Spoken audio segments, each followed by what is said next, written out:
Hey, what is up guys, Murgaman4 here, back with another video, and today I thought it would be pretty interesting to show you guys how I go about making my videos. So this is actually a video that I've been wanting to do for quite some time, and for whatever reason I just haven't really gotten around to it until now. So basically, first things first, I do three main types of videos on this channel. The majority of them are obviously gaming ones, mainly Minecraft, and so those will all follow the same format. Then I also do discussion videos like my vlogs or this one that I'm doing right now, and those ones take a little bit more editing than the gaming ones. And finally there are the Doctor Who compilation videos, which doesn't actually require any recording of myself, but it's a whole bunch of editing. It's easily the most editing intensive because I have to go and collect all those clips and add all the information to the screen, and it's a lot more complicated in the editing phase than the other two. But anyways, first things first, this is my setup right here. It's really nothing much. It's literally just my laptop and then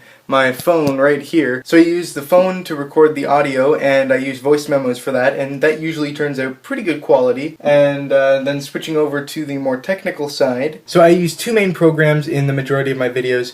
One of them is Open Broadcaster Software, which is this right here, and I use that to record all the gameplay footage. And when I'm doing the compilation videos, I record all the clips from the episodes using this software here. And I found it to be very useful. It is free, so if you want to go and download that and use it to record your own videos, there will be a link for it in the description below. And the other program is directly behind it here. It is Cyberlink PowerDirector 15. Now this one does cost a fair amount of money.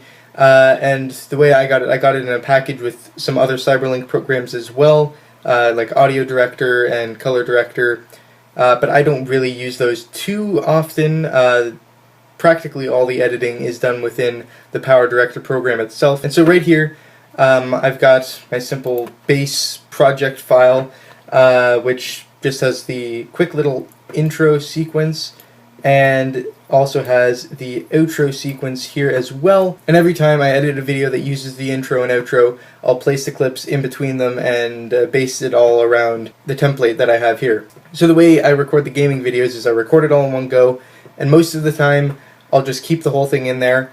I'll watch through the entire thing just to make sure there isn't anything that I might want to remove anytime I mess up. But the thing with the gaming videos is most of the time you're reacting to real-time things, so you can't properly recreate a reaction, and so those are almost always done in one take. But for example, if I'm doing a mod showcase, I've got a whole bunch of setup for that, and it will require a ton of editing because I will do it in sections, and I'll record that a lot more similarly to how I'd record a face cam video like this, where basically I have a little bit prepared in my head what I want to say, but I don't have a script for any of my videos. I just have a general idea in my head, and I more make it up as I go along, and I'll say what comes to mind until I like the way that it sounds. And that means that in the mod showcases and in these facecam videos, there are a lot of jump cuts because there have been times where I mess up, or there are times where I'm just trying to get the wording right, or the way that I say it, I don't like it, so I try to repeat it. And so, for example, you've probably already seen quite a few jump cuts in this video itself because I've been trying to organize the thoughts in my head, and I'm speaking as I'm going along, and I'm just editing around that to be able to get the right pace. And then we get to the compilation videos, which, as I mentioned, has quite a fair amount of editing. For example, I'm working on one. I've been working on this one, every Doctor Who enemy and villain, for over 2 years now, and that's just because I've just been super busy, and the amount of time that it takes to collect all the clips necessary is ridiculous. So what I had to do is do some research, go through my memories, and create a list of all the villains and enemies that would be included in the compilation, and then I have to go through the episodes to find a suitable clip that is 5 seconds or almost 5 seconds long, that gives a good visual representation of them. And then I add that into the timeline and add the text in, change the information to suit that specific villain, and yeah. So for each individual person, it really doesn't take that long. I think the main time consumer is actually trying to find the clips themselves. Because there's just so many of them, it takes a very long time. And the same kind of thing happened with my Every Doctor Who serial. That took a really long time to do just because of the sheer amount of clips that there were in that, even though there wasn't too much information that was being displayed. Back to the first two types of videos that I do. The way that I'll edit them is I'll watch through the entire thing, and if I come across a place where I think there needs to be a cut, I'll just edit that little section out and keep on watching. That way I can go through the entire thing, make sure that there aren't any bloopers or things that I want removed. For example, if there's some really bad background noise, maybe my dog's barking or something, I'll try to remove that.